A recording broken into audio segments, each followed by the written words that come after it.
He couldn't believe his eyes. On a casual date, millionaire stunned as ex-wife is found lying on the bed. Hi, my beautiful family. Welcome back to Mr. Peter's Stories. Dear Heavenly Father, we gather with grateful hearts, thanking you for the love and unity that bind us. Please guide us to support one another through life's challenges and to celebrate each other's joys. May our stories inspire and uplift, reflecting your grace in our lives. In Jesus' name we pray. Amen. We are overjoyed to share that Binta is feeling well and extends her heartfelt thanks for each of your prayers. Reflecting on our last story, did it resonate with you? What emotions did it stir within? We are excited to announce that our next story will explore the journey of military personnel in long-distance relationships. Does this theme speak to your experiences or curiosities? We invite you to share your thoughts and let us know if this resonates with you. Your feedback is invaluable to us, and we strive to create content that brings you satisfaction and meaning. Are there particular themes or stories you wish to explore with us? Let's proceed together with one of the best stories of your life. The late September evening wrapped Manhattan in a gentle amber glow as Stephen Smith's Mercedes purred to a stop outside Maria. Through the windshield, he watched the city's elite filter through the restaurant's elegant doors, each person a carefully curated image of success. 3 years ago, he would have been among them without a second thought, Paisley on his arm, both of them playing their roles in New York's high society theater. Now, at 42, he found himself hesitating, fingers drumming against the leather steering wheel. The merger celebration waiting inside represented everything he'd sacrificed his marriage to achieve. Market dominance, corporate supremacy, a net worth that made even Manhattan's old money take notice. Yet sitting there, watching the doorman usher in another couple dressed in what probably cost more than his first year's salary, Stephen felt oddly disconnected from it all. His phone buzzed. Marcus, his business partner, probably wondering where he was. The text confirmed it. "Where are you? The Singapore team is waiting. This deal won't close itself." The Singapore deal, the crown jewel of his recent acquisitions, a merger that would cement his company's position as a global tech leader. The kind of deal that had once made his heart race with excitement. Now it just made him think of another deal 3 years ago when he'd chosen a board meeting over his wedding anniversary dinner. "Mr. Smith," the valet's voice interrupted his contemplation. With a resigned sigh, Stephen emerged from the vehicle, his 6'2" frame cutting an impressive figure in a custom Tom Ford suit. Success had shaped him into something sleeker, harder than the ambitious dreamer who'd once shared a cramped Brooklyn studio with his wife. Ex-wife, he corrected himself, the thought bitter as unsweetened coffee. The maitre d' recognized him immediately. People always did these days. "Mr. Smith, your party is already seated at the bar." The man's practiced smile didn't quite reach his eyes. Stephen wondered if he remembered that night 3 years ago, when he and Paisley had their final public argument in this very establishment. The night everything shattered. The interior of Maria hadn't changed, still the same sophisticated blend of warm woods and cool marble, still the same subtle lighting that made everyone look like they belonged in a magazine spread. The soft murmur of conversation mixed with the gentle clink of fine china and crystal, a symphony of wealth and privilege that had become the soundtrack to his life. A group of women at a corner table caught his eye, not because of their designer dresses or flawless makeup, but because they reminded him of how Paisley used to gather with her dancer friends, their laughter genuine and unrestrained, their conversations about art and passion rather than stock portfolios and real estate investments. Marcus Chen, his business partner, waved from the bar. "There's our conquering hero!" His voice carried just enough to turn heads, exactly as he intended. Marcus had always understood the value of being noticed, of being talked about. It was part of what made them such an effective team. Stephen forced a smile and made his way over, nodding to familiar faces. A hedge fund manager here, a real estate mogul there. This was his world now, so different from the community centers and art galleries where he'd once spent his evenings with Paisley, dreaming up ways to change the world. The Macallan 25. Neat. For my friend here, Marcus called to the bartender. We're celebrating. Did you see the stock jump after the announcement? 14 points in a single day. The board's over the moon.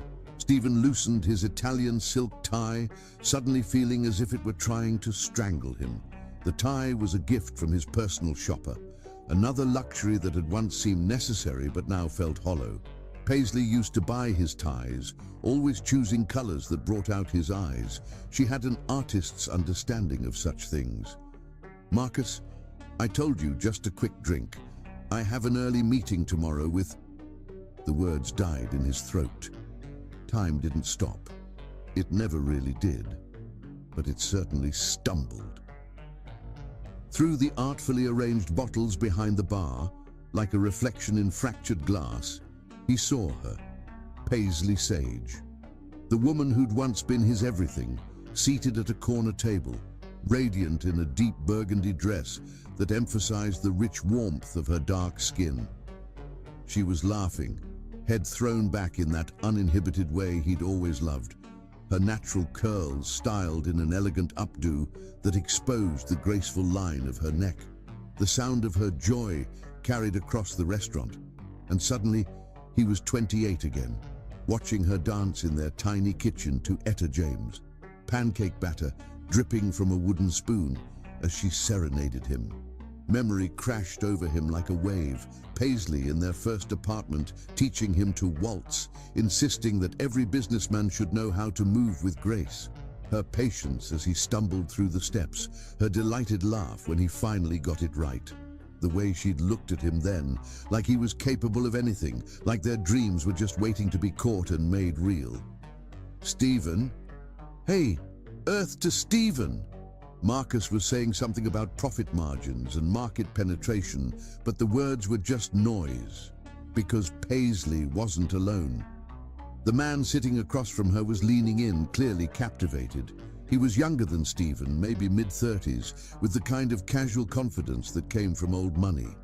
His hand rested next to hers on the table, not quite touching, but promising more. Something dark and possessive unfurled in Stephen's chest at the sight. "Do you need another drink?" Marcus asked, finally noticing his friend's distraction. He followed Stephen's gaze and inhaled sharply. Oh shit. Isn't that... Yes. Stephen's voice was sandpaper rough. He lifted the scotch and drained it in one burning swallow. "Order me another." 3 years, 2 months, and 11 days since he'd last seen her. Not that he was counting. The divorce papers had come through his lawyer, and she'd disappeared from New York's social circuit as completely as if she'd never existed. No mutual friends, no accidental run-ins at their old haunts. He'd respected her wishes for a clean break, even when it felt like cutting off a limb. Now here she was, looking even more beautiful than in his memories, and all the carefully constructed walls he'd built around their history began to crack. The second scotch arrived. Stephen watched as Paisley's date said something that made her smile. Not the bright, camera-ready smile she'd perfected during their time in the spotlight, but the soft, genuine one that used to be reserved for lazy Sunday mornings and private jokes. He noticed other changes too, now that he was really looking. There was a new confidence in her posture, a self-assurance that went beyond the poise she'd always possessed. She'd grown into herself these past 3 years, while he'd been growing into his bank account. "Maybe we should go somewhere else," Marcus suggested, uncharacteristically gentle. "That new place in Tribeca?" "No." Stephen straightened his spine, adjusted his cuffs, armor of the modern warrior. "This is fine. Tell me more about the projections for Q4. But even as he pretended to listen to Marcus's enthusiastic analysis, his awareness remained fixed on that corner table like a compass pointing north. He noticed every detail, how she tucked a stray curl behind her ear, the way her fingers traced the stem of her wine glass, the slight tilt of her head that meant she was being politely interested rather than genuinely engaged. The man excused himself to the restroom, and Paisley finally allowed her gaze to drift around the restaurant. For a fraction of a second, their eyes met. The world tilted on its axis. He saw the recognition flash across her face, followed by something else. Pain, regret, anger. It disappeared too quickly to name, replaced by the polite mask she'd perfected during their years together. She inclined her head slightly, the barest acknowledgement of his existence, before turning her attention to her phone. Stephen's chest ached with all the words they'd never said, all the apologies and accusations that had festered in the silence of their separation. The restaurant suddenly felt too small, too warm, too full of memories of who they'd been and everything they'd lost. "I need some air," he muttered to Marcus, pushing away from the bar. He headed toward the restrooms, knowing he'd have to pass her table, knowing this was both the worst and only possible choice. The soft notes of her perfume, still the same after all these years, reached him first. Then he was alongside her table, close enough to see the slight tremor in her hands as she set down her phone. Their eyes met again, and this time neither looked away. For a moment, they were stripped of all their carefully constructed defenses. Not the successful business mogul and the renowned dance instructor, but simply Stephen and Paisley, two people who had once known every secret corner of each other's hearts. Then her date was returning, and Stephen forced himself to keep walking, even as every cell in his body screamed to stay, to speak, to try one more time to understand where it had all gone wrong. He made it to the corridor leading to the restrooms before her voice stopped him. Still the same voice that had once whispered dreams in the dark, that had challenged him to be better, that had finally told him goodbye. "Of all the restaurants in New York," Paisley said, and her words were winter frost. Behind them, the gentle hum of Millionaire'S dining room continued, unaware that for two people, the world had just shifted on its foundations. The real story was about to begin. Chapter 2. Old Wounds. The corridor leading to Millionaire'S restrooms had always been too narrow, its elegant wallpaper and soft lighting creating an intimacy that felt almost claustrophobic now. Stephen stood frozen, Paisley's words hanging in the air between them like smoke. The subtle lighting cast half her face in shadow, but he could still read every micro-expression, a skill learned over 8 years of marriage and 3 years of regret. "Of all the restaurants in New York," Paisley repeated, her voice carrying that precise tone of controlled disdain she'd mastered during their last year together. Her burgundy dress caught the light as she shifted, and Stephen was struck by how it matched the color she'd worn on their first anniversary, the anniversary he'd actually attended before board meetings and international deals had started taking precedence. The memory hit him with unexpected force. Paisley in that other burgundy dress, teaching him to salsa in their apartment before dinner. "Dancing isn't just about the steps," she'd said, guiding his movements. "It's about trust, about knowing your partner will be there when you reach for them." The irony of those words wasn't lost on him now. "I could say the same thing," he managed, his heart hammering against his ribs with the same intensity it had the first time he'd seen her dance. That had been 12 years ago, at a charity event in Brooklyn. She'd been performing a contemporary piece about love and loss. Oh, the irony. "Still breaking hearts for sport, Paisley?" She flinched, barely perceptible, but he caught it. Good.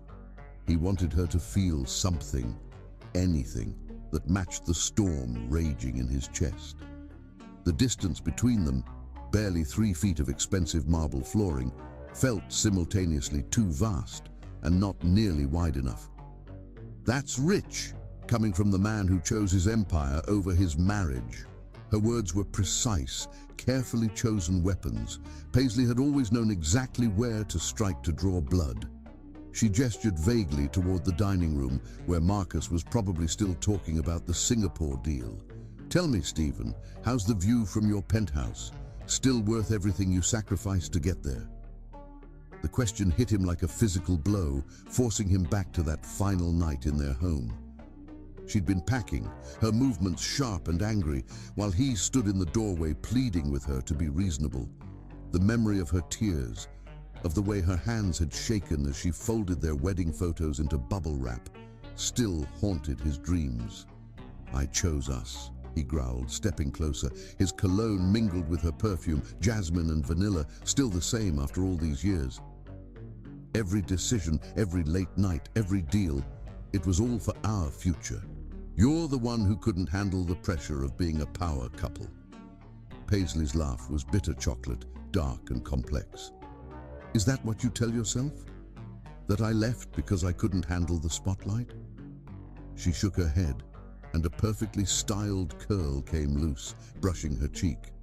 Stephen's fingers itched with the muscle memory of tucking her hair back, of feeling its softness against his skin.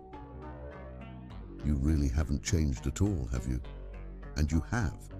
He gestured toward the dining room, where her date was probably wondering what had become of her. The young man with his casual wealth and easy smile, everything Stephen had been before success, had hardened him. Trading art galleries for five-star restaurants now, finally embracing the lifestyle you claimed to despise. Don't you dare. Her voice dropped to a dangerous whisper, reminding him of their last fight, how she could cut deeper with a whisper than others could with a shout. Don't you dare act like you know anything about my life. You lost that right when you missed our anniversary dinner to close the Singapore deal. I sent flowers. You sent your assistant to send flowers. The words exploded from her with such force that a passing server nearly dropped his tray. The young man scurried past them, clearly sensing the electric tension in the air. Paisley immediately composed herself, smoothing non-existent wrinkles from her dress. When she spoke again, her voice was steady, but her hands were trembling. You didn't even know they were lilies. I'm allergic to lilies, Stephen. We discussed it when planning our wedding, but you weren't really listening then either, were you? The memory hit him with stunning clarity. Paisley in the florist shop, sunlight streaming through the windows as she explained why they couldn't use her mother's favorite flower in the bouquets. She'd been wearing yellow that day, bright as hope, and he'd been so captivated by her enthusiasm for every detail of their wedding. How had he forgotten?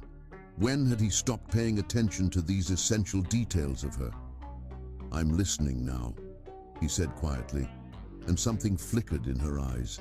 Recognition, perhaps, of the man she'd once loved enough to marry. The man who used to spend hours watching her choreograph in their living room, who knew every song that made her want to dance, who could read volumes in the way she held her shoulders. It's too late for that, but she didn't move away when he took another step closer. The air between them grew thick with unspoken words and remembered touches. A couple passed by, their laughter jarring against the intensity of the moment. Is it? Stephen could smell her perfume now, the same scent that still clung to the sweater of hers he couldn't bring himself to throw away. It lived in his closet like a ghost, wrapped in tissue paper, holding memories of Sunday mornings and spontaneous slow dances. Because you haven't walked away yet, Pice. The old nickname slipped out before he could stop it. Her eyes widened slightly, and he watched the walls start to come down behind them. For a moment, they weren't successful professionals in their 40s. They were that young couple in Brooklyn again, full of dreams and desire and absolute certainty that their love could conquer anything. Don't, she whispered, but she swayed slightly toward him, muscle memory betraying her resolve. Her eyes dropped to his tie, the blue one she'd given him years ago, claiming it brought out the warmth in his eyes.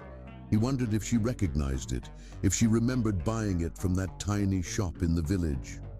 We're not those people anymore, aren't we? He reached out, slowly enough that she could have moved away, and brushed that errant curl behind her ear. His fingers grazed her skin, and he felt her sharp intake of breath. The contact sent electricity through his veins, awakening every dormant memory of them. Because right now, looking at you, I feel exactly like that guy who fell in love with a dancer who could see straight through his bullshit. You weren't bullshit then, Paisley said softly, and the past tense hung heavy between them. Her eyes met his, full of a sadness that made his chest ache. You were real. Ambitious, yes, but you wanted to change things, to make a difference. We were going to revolutionize arts education, remember? Build programs in underserved communities. Use your business acumen for something meaningful. We can still. Mr. Smith, Marcus's voice carried down the corridor, shattering the moment like crystal on marble. The clients are here. They're asking for you specifically. Stephen didn't turn around, keeping his eyes fixed on Paisley's face, memorizing the play of light and shadow across her features, the way her lashes cast delicate shadows on her cheeks, how her lower lip trembled slightly with suppressed emotion. Give me a minute. They're not the type of people who wait, Stephen. There was warning in Marcus's tone, another multi-million-dollar deal hanging in the balance, another choice between business and personal life. The bitter irony of the moment wasn't lost on either of them. Paisley's smile was sad as she stepped back, recreating the careful distance between them. The mask of polite indifference slipped back into place, but not before he caught the flash of old pain in her eyes. Some things never change, do they? Paisley, wait! Your empire needs you, Stephen. She straightened her spine, once again the polished professional he'd glimpsed through the bar's bottles. Her voice carried the weight of 3 years of separation, of countless missed opportunities and broken promises. And my date is probably wondering if I've fallen in. Is it serious? The question escaped before he could stop it, raw with an emotion he hadn't allowed himself to feel since she left. With him? She paused, one hand on the door handle. Something complex passed across her face. Regret, perhaps, or resignation. You know what's funny? That's exactly the kind of thing you never asked about us. How serious I was about my dreams, my work, my needs. She shook her head, and this time the loose curl went unnoticed. Goodbye, Stephen. Try not to send me any lilies. She pushed through the door before he could respond, leaving him alone in the corridor with the ghost of her perfume and the weight of 1,000 things left unsaid. Through the door, he could hear Marcus getting impatient, the clients getting restless, another crucial moment in his carefully constructed life. But all he could think about was the way she'd leaned into his touch, just for a moment, before reality crashed back in. All he could see was the sadness in her eyes when she talked about their old dreams. All he could feel was the growing certainty that he'd let something infinitely precious slip through his fingers while chasing paper victories. Mr. Smith? Marcus again, more insistent now. They're asking about the projected timeline for the merger. Stephen straightened his tie, her tie, adjusted his cuffs, tried to armor himself in the trappings of success that had cost him everything that mattered. I'm coming, he called back, but his voice sounded strange to his own ears. He spared one last glance at the door Paisley had disappeared through, remembering how she'd once told him that every choice was a dance step, leading you either toward or away from your truth. He'd dismissed it as artistic metaphor at the time, too focused on quarterly reports to appreciate her wisdom. Now, standing in the corridor of one of New York's finest restaurants, surrounded by all the trappings of the success he'd sacrificed everything for, Stephen Smith finally understood what she'd meant. And he wondered if, perhaps, it wasn't too late to learn some new steps. Chapter 3. The Truth Beneath. The fire alarm's piercing wail cut through the tension like a knife, startling both diners and staff into confused motion. Stephen's first instinct was to look for Paisley. Some habits, it seemed, never died.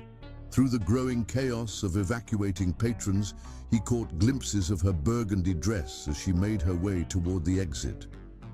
The autumn rain that had been threatening all evening had finally broken, falling in heavy sheets that transformed Manhattan into a blur of neon reflections and shadowy silhouettes. The restaurant's awning quickly proved insufficient against the deluge, and the crowd of evacuated diners pressed together, seeking shelter from the storm. "Ladies and gentlemen, please remain calm." The maitre d' projected his voice over the murmur of confused conversations. "The fire department is on their way to investigate. In the meantime, I suggest making alternative arrangements for the evening." Stephen felt more than saw Paisley's presence beside him, the same magnetic awareness that had always drawn them together in crowded rooms. She was shivering slightly, her bare shoulders exposed to the cool, rain-swept air. Without thinking, he shrugged off his suit jacket and moved to place it around her shoulders. "Don't," she said, but her protest lacked conviction. A gust of wind sent a spray of rain across the crowd, and she instinctively stepped closer to him, accepting the jacket with a barely audible "thank you." His fingers brushed her shoulders as he settled the jacket around her, and even through the fabric, the contact sent electricity coursing through his veins. Paisley's sharp intake of breath told him she'd felt it too. "Your date seems to have disappeared," Stephen observed, noting the conspicuous absence of her companion. The crowd had thinned as people rushed to waiting cars or ducked into neighboring establishments. "James had an early morning meeting." Her voice was carefully neutral. "He left just before the alarm." She pulled out her phone, frowning at the screen. "And of course, there's not an Uber in sight." Thunder rolled overhead, and the rain intensified. The few remaining guests made a mad dash for the handful of available taxis, leaving Stephen and Paisley practically alone under the awning. The situation felt surreal, like one of those dreams where the world conspires to force you to face the very thing you've been avoiding. "My car's in the garage around the corner," Stephen offered, watching raindrops catch in her eyelashes. "I can drive you home." That's not a good idea. But she was looking at her phone again, scrolling through options that didn't exist.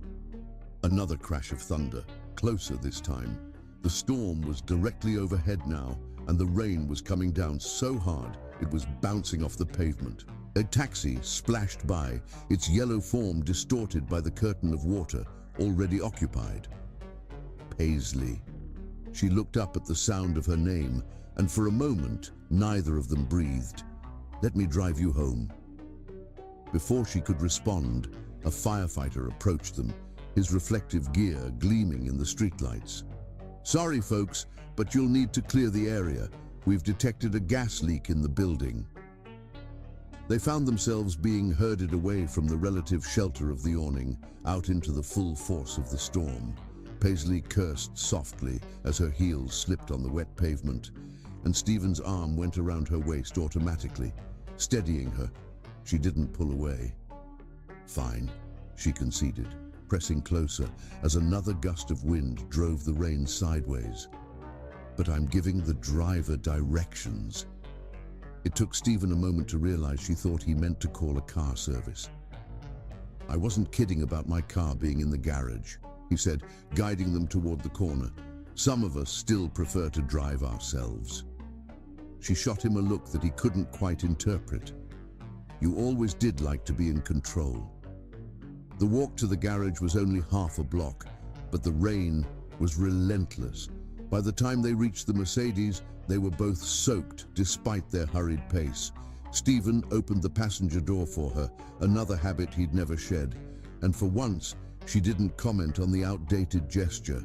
Inside the car, the air felt thick with memory. How many times had they shared comfortable silences in vehicles just like this one? How many late-night drives through the city, planning their future? How many stolen moments in parking garages, unable to keep their hands off each other. Stephen started the engine and the soft leather seats began to warm. Paisley was trying to wring water from her hair without ruining her updo, and the familiar gesture made his chest ache. He'd loved watching her get ready for events, loved the transformation from his laid-back wife to sophisticated socialite, and back again. "You're staring," she said without looking at him. "You're beautiful." The words escaped before he could catch them, honest in a way they hadn't been with each other in years. Paisley's hands stilled in her hair. "Stephen, just an observation." He put the car in drive, pulling out of the garage into the storm-dark streets. "Where am I heading?" She gave an address on the Upper West Side, not far from their old apartment. The one they'd bought when his first company went public, before the penthouse, before everything changed. He wondered if that was deliberate or just coincidence. Traffic was snarled due to the weather, transforming what should have been a 15-minute drive into something much longer. They sat in comfortable silence for a while, watching the wipers battle the endless rain until Paisley spoke. "You never understood," she said softly, staring straight ahead. "I didn't leave because of your success." She turned to look at him then, and in the passing streetlights, he could see the tears she was fighting back. "I left because you stopped seeing me." The words hit him like a physical blow. "I saw you every day." "No." She shook her head, and a few drops of water fell from her curls. "You saw the perfect corporate wife, the one who knew which wines to serve at dinner parties and how to charm potential investors. But you stopped seeing me, the real me, the one who wanted to teach dance to underprivileged kids, the one who needed more than just filtered water and fresh flowers delivered to an empty house." Traffic had ground to a complete halt now. Some accident ahead, invisible through the rain. In the forced stillness, her words hung between them like smoke. "I tried to give you everything," Stephen said, his knuckles white on the steering wheel. "Everything except what I actually wanted." Paisley's laugh was soft and sad. "Do you know what I remember most about our last year together? Not the fights or the lonely nights or even the day I left.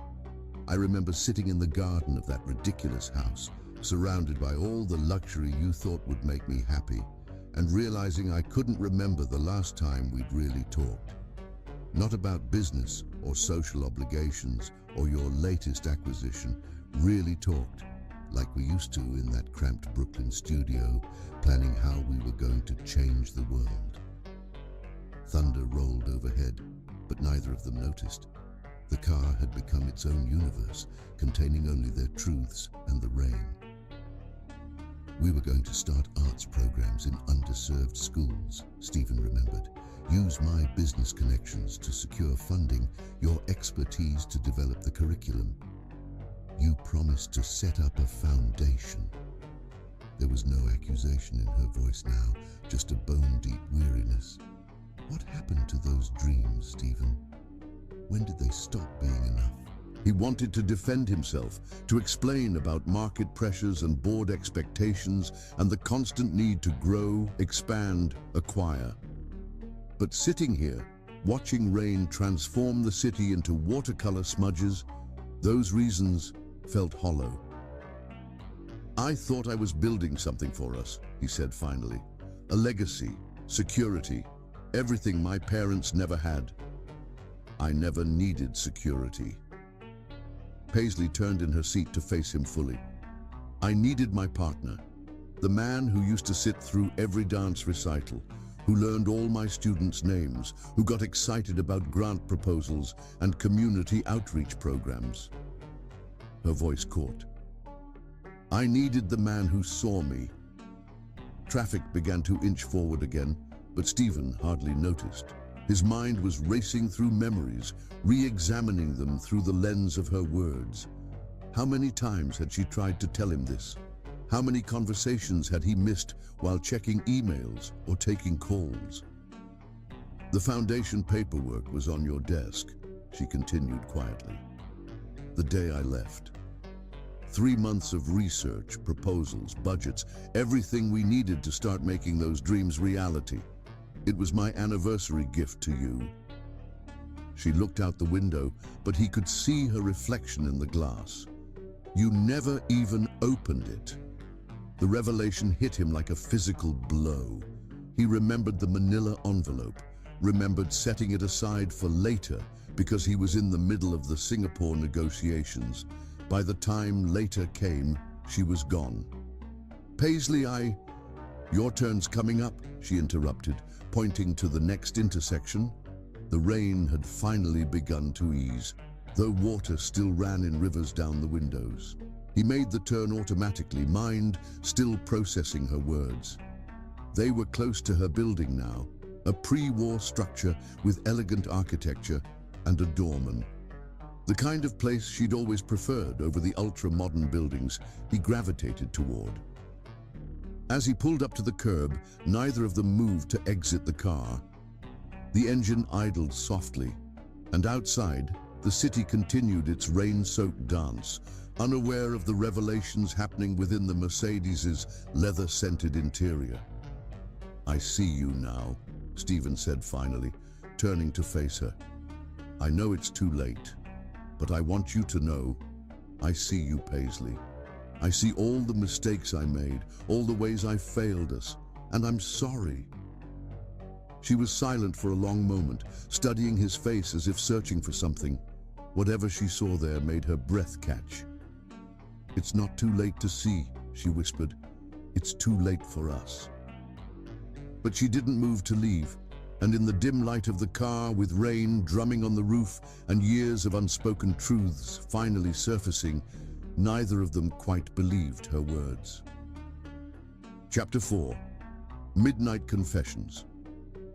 The Plaza Hotel loomed before them, its limestone facade glowing warmly despite the torrential rain. Stephen hadn't planned on ending up here. He'd intended to drop Paisley at her building and return to his empty penthouse to nurse his regrets with aged scotch. But the universe, it seemed, had other plans. A water main had burst on her street, flooding the entire block. The doorman, apologetic but firm, informed them that the building's power was out and wouldn't be restored until morning. Paisley's apartment, 20 floors up, was inaccessible without elevators. I can't believe this, Paisley muttered, watching emergency vehicles splash through the growing pool of water. She was still wearing his suit jacket, her arms wrapped tightly around herself as if holding something precious inside. Stephen's phone buzzed, a severe weather alert warning of continued flooding throughout Manhattan. More streets were being closed by the minute. The thought of navigating back downtown through the deluge was less than appealing. The plaza's just around the corner, he said, trying to keep his voice neutral. They'll have rooms available. Paisley's laugh held an edge of hysteria. Of course you'd suggest the plaza. Heaven forbid we stay somewhere merely expensive instead of extravagant. Would you prefer to sleep in the car? She glanced at the leather seats, then at the worsening storm outside. Fine, but separate rooms. The universe, however, wasn't finished with its manipulation of their evening. The plaza's elegant lobby was crowded with other stranded New Yorkers, all seeking refuge from the storm. The clerk's expression was apologetic as she explained that they had exactly one room left. You've got to be kidding me, Paisley said, but there was more resignation than anger in her voice. She was exhausted. Stephen could see it in the slight slump of her shoulders, the way she leaned almost imperceptibly against the marble check-in counter. We'll take it, he said, sliding his credit card across the counter before she could object. The room was on the 9th floor, with a view of Central Park that was currently obscured by sheets of rain. It was a suite, thankfully, with a separate sitting area that could serve as a second bedroom. Neither of them commented on this convenient feature as they entered.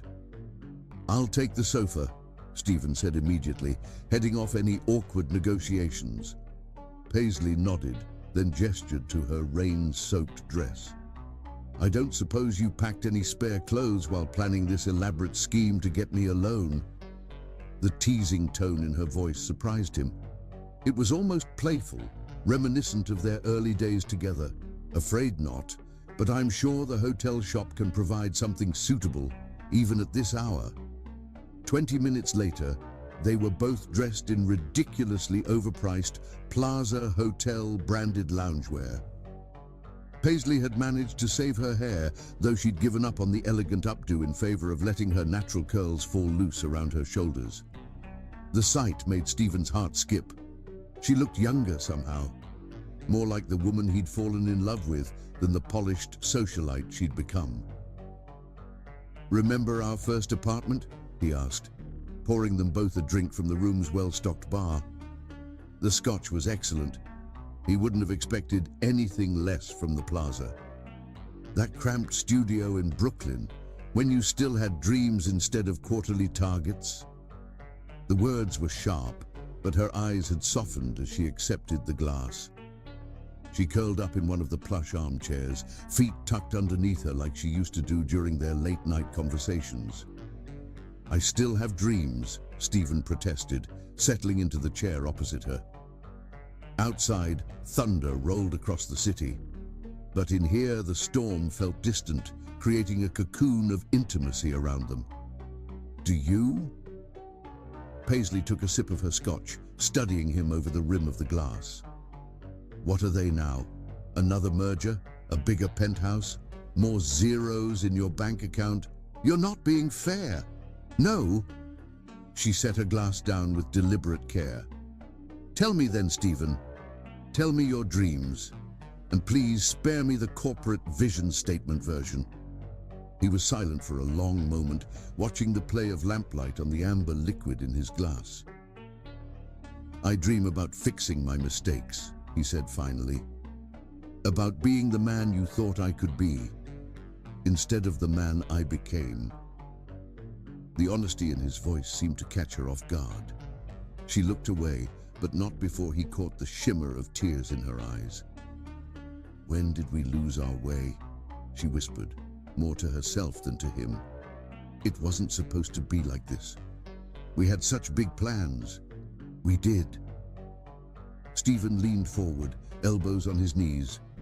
"Do you remember that night on the roof of our building, when we stayed up until sunrise, planning how we were going to change the world?" A small smile touched her lips. "You were going to use your business skills for good, not evil. Build something meaningful instead of just profitable. And you were going to revolutionize arts education. Make dance accessible to kids who couldn't afford private lessons."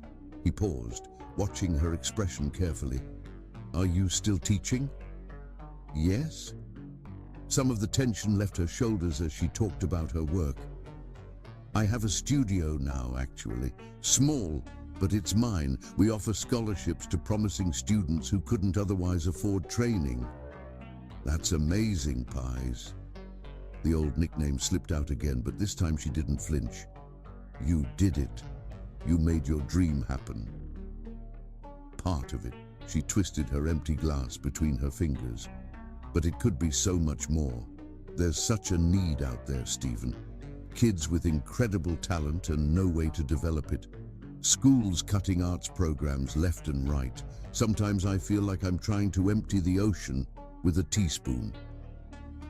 The passion in her voice struck him like a physical blow. This was what he'd missed, what he'd ignored in favor of spreadsheets and stock prices. This fire, this genuine desire to make a difference. "Let me help," he said impulsively. Paisley's eyes narrowed. "I don't need your charity." "It's not charity."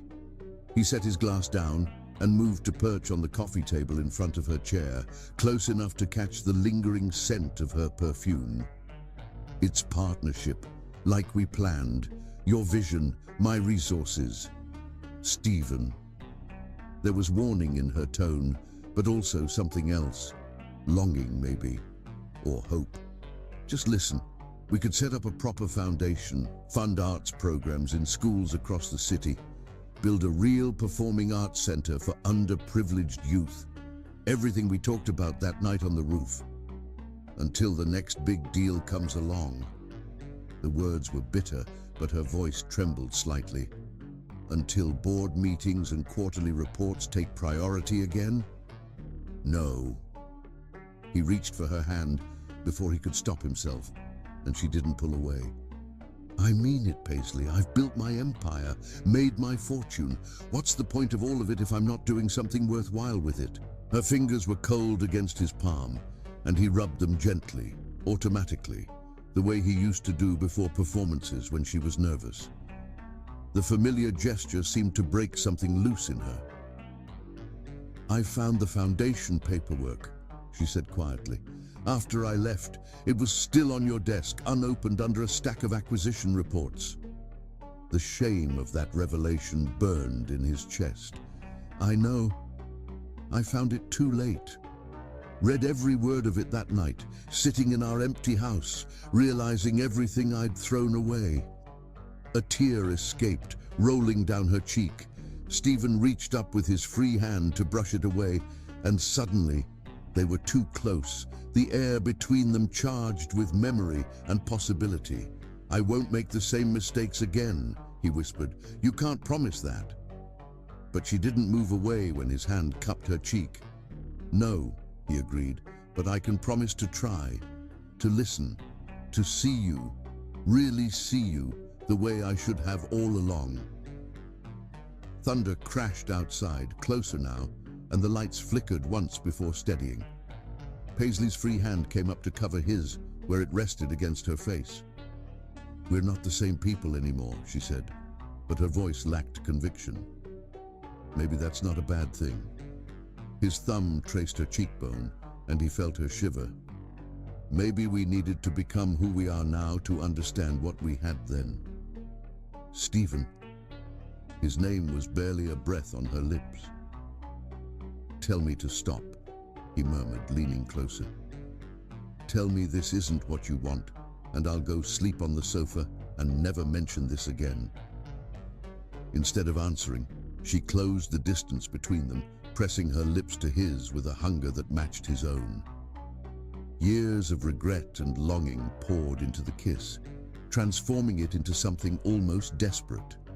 His hands tangled in her hair as hers gripped his shoulders, pulling him closer until he was practically in the chair with her.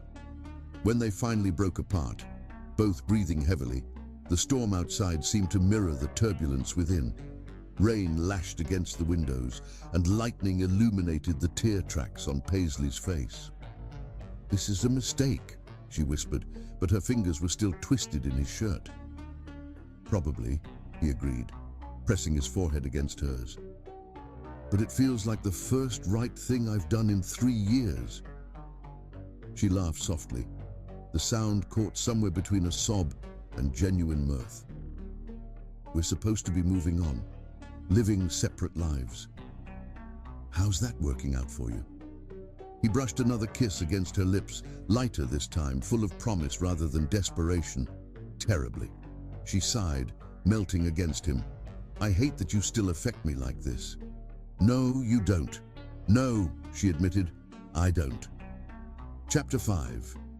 Dawn's revelation morning light filtered through the plaza's elegant curtains, painting the suite in soft golden hues. Stephen stirred slowly to consciousness, his mind still clouded with dreams of jasmine perfume and stolen kisses. For a moment, he could almost believe the last 3 years had been the dream, that he was waking up in their bed, in their home, with his wife beside him. Reality crashed in as his hand found empty sheets, still warm but abandoned. The suite was silent, except for the distant sound of early morning traffic filtering up from the streets below. The storm had passed, leaving behind a pristine autumn morning and an aching void where Paisley had been. He sat up slowly, scanning the room for any trace of her. Her rain-soaked dress from the night before was gone. The hotel-branded loungewear she'd worn was folded neatly on a chair. Even her perfume seemed to have faded from the air, as if the universe was conspiring to erase all evidence of their night together. Then he saw it, a single sheet of hotel stationery placed carefully on the nightstand.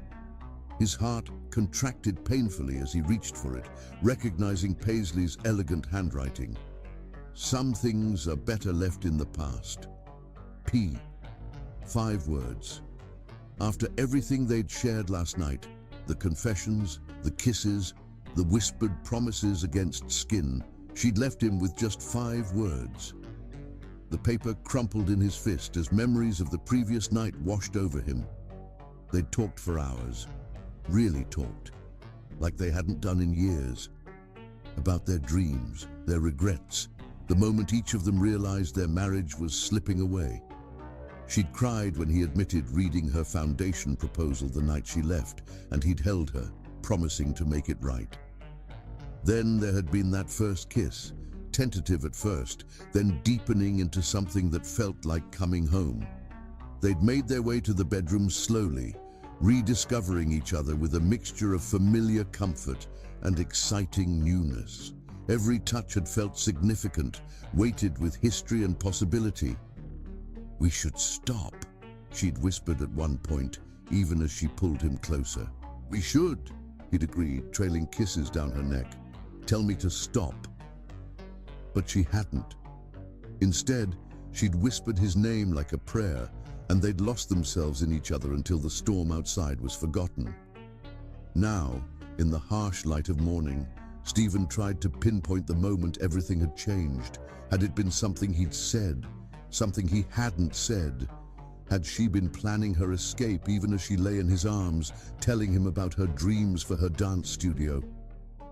He threw back the covers and strode to the window, needing to move, to think, to understand. The city sprawled below, already humming with morning activity. Somewhere out there, Paisley was probably already back in her apartment, maybe even getting ready for her first dance class of the day. Was she thinking about him? Regretting last night? Or worse, dismissing it entirely? His phone lay charging on the desk, and he reached for it automatically, scrolling to her name in his contacts. His thumb hovered over the call button, but what would he say? "Come back? I miss you?" 5 words isn't enough of a goodbye. A memory surfaced. Paisley in the early days of their marriage, teaching him to waltz in their tiny Brooklyn living room. "Dancing isn't just about the steps," she'd said, guiding his movements. "It's about trust, about knowing your partner will be there when you reach for them." He'd failed at that once before, letting work and ambition draw him away until she couldn't trust him to be there when she reached out. Could he blame her for protecting herself now? The crumpled note felt like it was burning a hole in his palm. He smoothed it out carefully, studying each perfectly formed letter as if they might reveal some hidden meaning. The paper still held a trace of her perfume, and the scent hit him like a physical blow. Some things are better left in the past. But which things? Their mistakes, their marriage, or just this one night of vulnerability and reconnection? A knock at the door startled him from his thoughts. For a wild moment, his heart leaped. Had she come back? But it was just housekeeping, a cheerful voice calling out to ask if he needed anything. "No," he called back, his voice rougher than he'd expected. "Nothing. Nothing except answers. Nothing except another chance. Nothing except the woman who'd walked away from him twice now, each time taking a larger piece of his heart with her."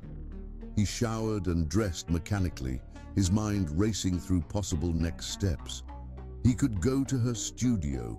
He'd memorized the address when she'd mentioned it last night. But wouldn't that just prove she was right to leave? That he was still the same controlling man who thought he could fix everything with money and determination? His phone buzzed with a message from Marcus. "Board meeting in an hour. The Singapore team is waiting for your decision on the merger." The irony wasn't lost on him. Once again, business was calling at exactly the wrong moment. Once again, he had to choose between his corporate obligations and his personal life. Stephen stared at the message for a long moment, then began to type, "Reschedule the meeting. Something more important has come up." His finger hovered over the send button as doubt crept in. What if he was reading too much into last night? What if Paisley had truly meant those 5 words, that their connection, their love, their shared dreams were all better left in the past?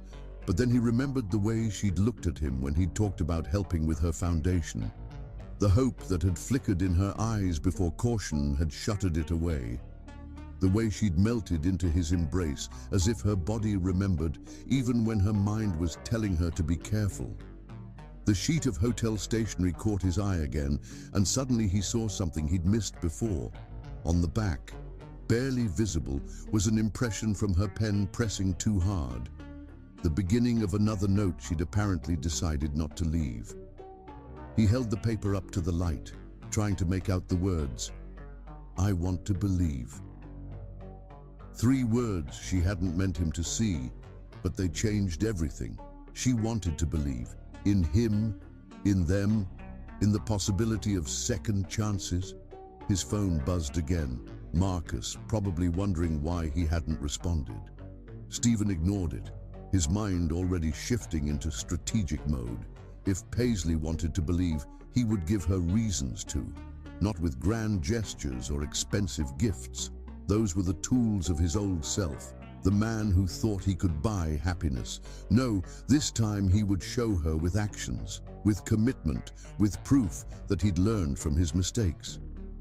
He pulled out his laptop and began to type, not a corporate merger proposal, but a new kind of business plan, one that would combine his financial expertise with her artistic vision. A real foundation, structured to support arts education across the city. Everything they'd dreamed about on that rooftop years ago, but better because now he had the resources to make it happen. This wasn't about winning her back, or at least not just about that. It was about becoming the man he should have been all along. The man who could be worthy of her trust again. The sun had fully risen now, bathing the room in bright morning light. Stephen gathered his things, tucking Paisley's note carefully into his wallet. Let her think she'd left things in the past. He was already planning for the future. Chapter 6. The Chase. Stephen threw himself into finding Paisley, not through his usual network of connections or private investigators. Those belonged to the old him, the man who thought money could solve every problem. Instead, he chose to retrace their history, visiting the places that had meant something to them, the moments that had shaped their love story. His first stop was the Dancing Bean, the small coffee shop in Brooklyn where they'd first met. She'd been working there part-time while building her dance career, and he'd been a regular customer, more interested in the barista's smile than the coffee. The shop had changed hands several times since then, but the worn wooden floors still creaked in the same places. "You just missed her," the elderly owner said after Stephen explained who he was looking for. "She comes in every Tuesday morning, says the coffee reminds her of something she lost." The words hit him like a physical blow. She'd been maintaining a connection to their past all this time, returning to the place where their story began. He ordered her old favorite, vanilla latte with an extra shot, and sat at what used to be their table, remembering how she'd first caught his attention by drawing elaborate designs in the foam of his drinks. His phone buzzed constantly with messages from Marcus and the board, but he ignored them all. For the first time in years, he was focusing on something more important than quarterly reports and stock prices. The community center was his next stop, the one where Paisley had taught her first dance classes. The building looked smaller than he remembered, its brick facade weathered by time and neglect. But as soon as he stepped inside, the memories flooded back. Watching her teach, the way her face lit up when her students mastered a new move, the passion in her voice when she talked about making dance accessible to everyone. "Mr. Smith?" A surprised voice caught his attention. Miss Eleanor, the center's longtime administrator, emerged from her office. She'd aged, but her eyes were as sharp as ever. "It's been a while." "Too long," he admitted, shame coloring his voice. "I'm looking for Paisley." The older woman studied him carefully.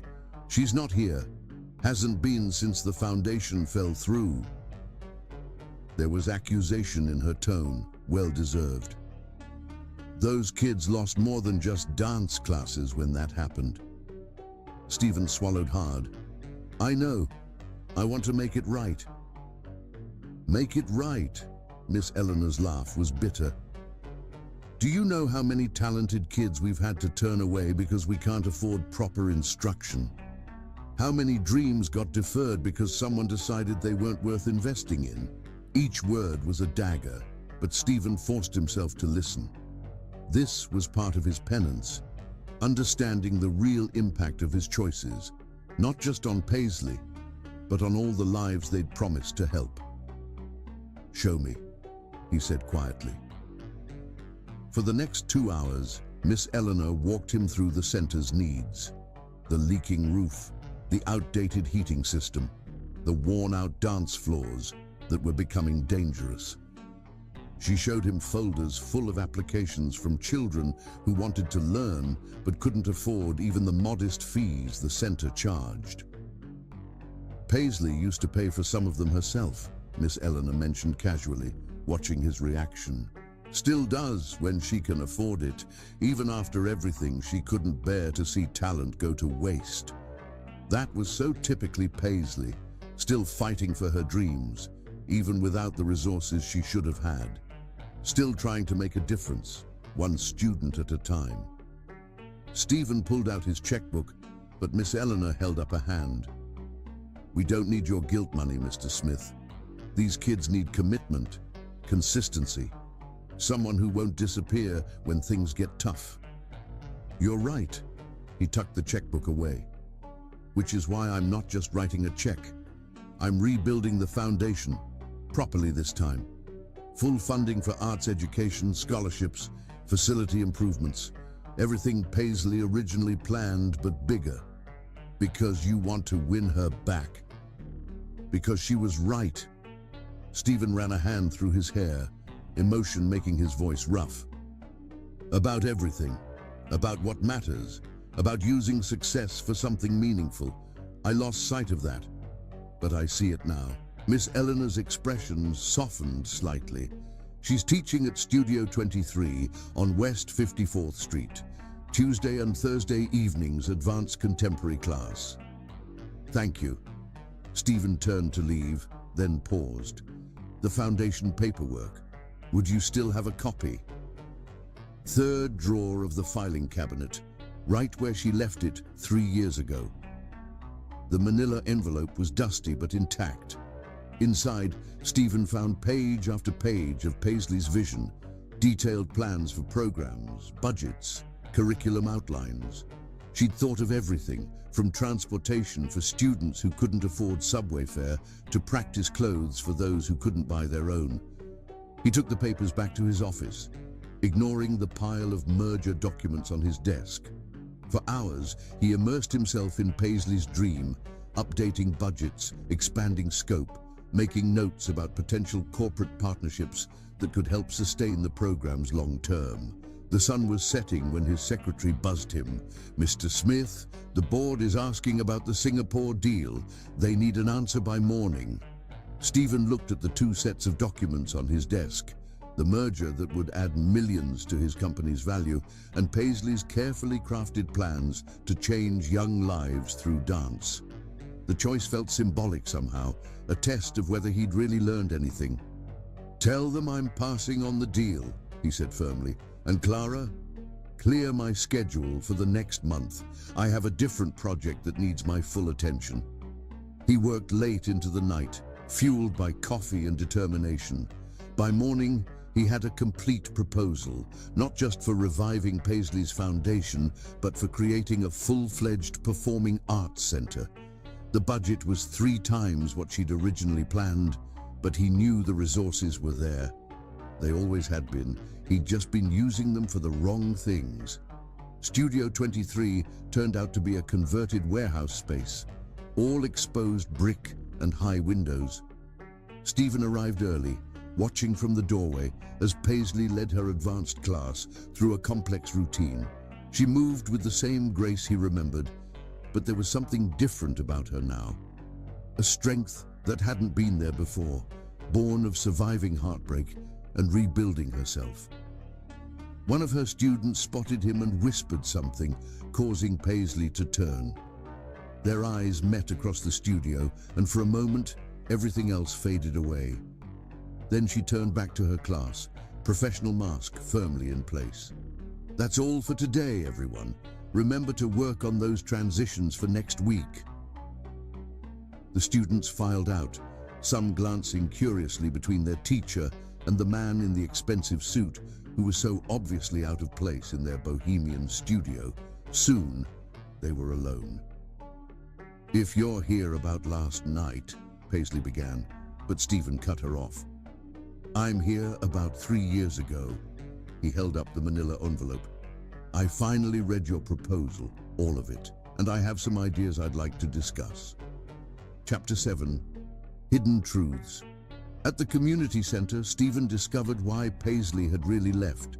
The revelation came not through his corporate connections or private investigators, but through a chance conversation with one of her former students, now an instructor herself.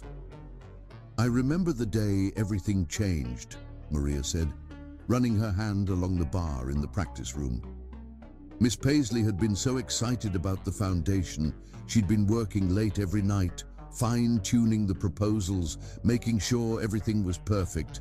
Then one morning, she came in looking like she'd seen a ghost. Stephen leaned against the mirrored wall, his reflection showing the strain of the past few days. What happened? Someone from your company called. Not you, one of your executives. Told her the foundation project had been shelved during the restructuring, said it wasn't economically viable at the time. Maria's voice held old anger. She found out through a stranger that her dream was dead, that her own husband hadn't even bothered to tell her himself. The memory hit him like a physical blow. He'd been in Singapore, closing the biggest deal of his career. The restructuring had been Marcus's project, streamlining operations, cutting unnecessary expenses. He'd signed off on it without reading the details, trusting his partner to handle the specifics while he focused on expansion. I never knew, he whispered, but the words sounded hollow even to his own ears. That's the problem, isn't it? Maria's smile was sad. You never knew because you never asked. You were too busy building your empire to notice you were losing your queen. She pulled a key from her pocket and walked to a storage closet in the corner. Inside, stacked neatly on metal shelves, were dozens of boxes labeled Foundation Proposals, 2022. She made copies for every board member, Maria explained, pulling out one of the folders. Wanted to make sure everyone understood the vision. Most of them never even opened them. Stephen took the folder with trembling hands. Inside was a complete business plan, not just for dance classes, but for a comprehensive arts education program. There were budget projections, staffing plans, curriculum outlines, even architectural drawings for studio renovations.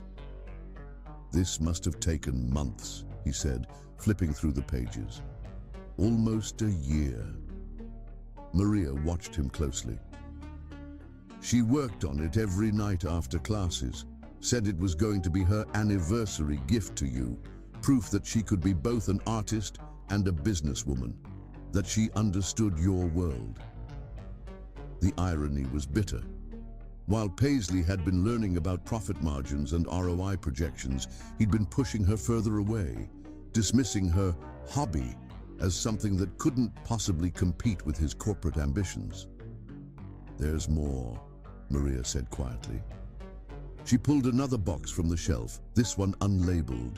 Inside were hundreds of letters from students, parents, community members, all supporting the foundation, sharing stories of how arts education had changed their lives, begging for the opportunity to help others have the same chance.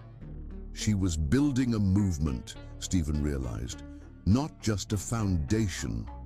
Now you're getting it. Maria handed him a particularly worn envelope. This one's special. You should read it. The letter inside was written in Paisley's elegant hand, dated the day before she left. My dearest Stephen, if you're reading this, it means you've finally opened the proposal.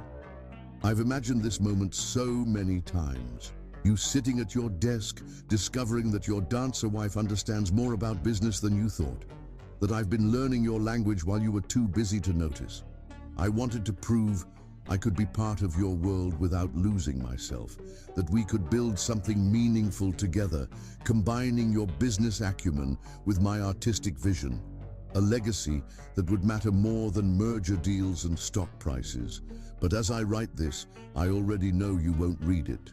The foundation has been killed in restructuring, not by you directly, but by your indifference. You didn't even ask what I've been working on these past months. Didn't notice the late nights, the spreadsheets hidden under dance schedules, the business books on my nightstand. They say the opposite of love isn't hate, it's indifference. And you've become a master of it, my love. So focused on your next acquisition that you've forgotten to acquire knowledge of who I've become. I'm leaving this letter with the others, a testament to what could have been. Maybe someday you'll find it and understand that I didn't leave because I couldn't handle your success. I left because you stopped seeing me as a partner and started seeing me as an accessory, the artistic wife who couldn't possibly understand your important work. I hope you prove me wrong. I hope you find this letter and realize what you've lost. Most of all, I hope you remember the man you were when we met, the one who wanted to change the world, not just own it. All my love, Paisley. Stephen sank to the floor, letter clutched in his hands as the full weight of his failures crashed over him. He'd been so convinced he was building their future that he'd destroyed their present, so focused on providing financial security that he'd neglected emotional security. She cried when she wrote that, Maria said softly. Only time I ever saw Miss Paisley cry. She loved you so much it broke her. Why are you showing me this now? Because she's been back. Maria sat beside him on the floor. Every month since she left, she comes and teaches a free class. Uses her own money to keep some of the programs running. Still fighting for her dream, even without the resources she should have had. Stephen looked at the letter again, at the careful business language Paisley had learned for him, at the love and disappointment woven through every word. When's her next class? He asked. Tomorrow morning, 9 a.m. Maria stood, brushing dust from her pants. Don't waste this chance, Mr. Smith. She deserves better than another empty promise. Stephen stayed in the storage room long after Maria left, reading through the boxes of letters, absorbing the scope of what Paisley had tried to create. Each page revealed another facet of her brilliance, another proof of how badly he'd underestimated her. His phone buzzed. Marcus, probably with more questions about the Singapore deal. Stephen ignored it, too engrossed in a budget projection that somehow managed to be both practical and visionary. Paisley had thought of everything, from scholarship programs to community outreach initiatives. The foundation hadn't failed because it wasn't viable. It had failed because he'd been too blind to see its value, too arrogant to believe his wife could create something worthy of his attention. Dawn was breaking by the time he finished reading. His suit was dusty, his eyes were burning, but his mind was clearer than it had been in years. He knew what he had to do, not just to win Paisley back, but to become worthy of her trust again. Chapter 8. The Confrontation. He found her at their old Brooklyn apartment building, now renovated into luxury condos. The autumn sun was setting behind the Manhattan skyline, painting the brick facade in shades of gold and amber that reminded him of their first year there when everything had seemed possible. Paisley stood on the steps, keys in hand, frozen in the act of entering the building. She'd clearly come here for the same reason he had, to remember, to understand, to find answers in the place where their story had truly begun. You should have told me about the foundation, Stephen said, watching her shoulders tense at the sound of his voice. About all of it. She turned slowly, her expression carefully neutral. Would it have mattered? The Stephen I married would have never let it happen in the first place. You're right. He took a step closer, manila folder clutched in his hand like a lifeline. The Stephen you married would have been in that storage room with you, building the dream together, not sitting in a boardroom in Singapore while strangers dismantled it. Surprise flickered across her face. You found the letters. Maria showed me everything. Another step closer. The proposals, the community support, the curriculum plans, most importantly, your letter. Paisley's composure cracked slightly. That was private. It was honest. Stephen climbed the first step, maintaining the distance she seemed to need. More honest than we've been with each other in years. You learned business for me, while I was forgetting how to speak the language of us. Don't. Her voice wavered. Don't try to turn this into some romantic revelation. You had 3 years to look in that storage room. 3 years to ask questions, to wonder why I really left. I know. He climbed another step. I was a coward. It was easier to believe you left because you couldn't handle my success than to face the truth, that I'd failed you completely. The setting sun caught the tears in her eyes, making them sparkle like diamonds. Stop. No. Another step. They were almost at eye level now. You deserve to hear this. You deserved to hear it 3 years ago, but I was too caught up in my own importance to see what was right in front of me. And what was that? The words were barely a whisper. A woman who loved me enough to learn a whole new world, while I was forgetting to appreciate hers. He held up the folder. These numbers, Paisley, they're brilliant. The structure, the projections, the risk management. You didn't just create a charity proposal, you built a sustainable business model for arts education. She looked away, but not before he caught the flash of pride in her eyes. I had a good teacher, all those dinner parties where you talked business strategy. I was listening, while I stopped listening to you. Stephen's voice was rough with emotion. I've spent the last 3 days reading everything you wrote. Everything you planned. You saw possibilities I missed completely, ways to use corporate success for actual good. It doesn't matter now. But she didn't move away when he climbed the final step, bringing them face to face. Doesn't it? He pulled a document from his briefcase. This is the deed to the Riverside Warehouse complex. Prime real estate, recently acquired in a merger. The board wanted to convert it to luxury apartments. Paisley's eyes widened as she looked at the plans he'd drawn up. This is your performing arts center. Everything you designed in those proposals, but bigger. State-of-the-art studios, theater space, classrooms, room for both professional companies and community programs. I don't understand. She took the papers with trembling hands. Why now? Because you were right about everything. Stephen fought the urge to touch her, to brush away the tear that had escaped down her cheek. About using success for something meaningful. About building a legacy that matters. About who I was when you fell in love with me. The board will never approve this, but she was studying the plans intently, her trained eye catching the details he'd included.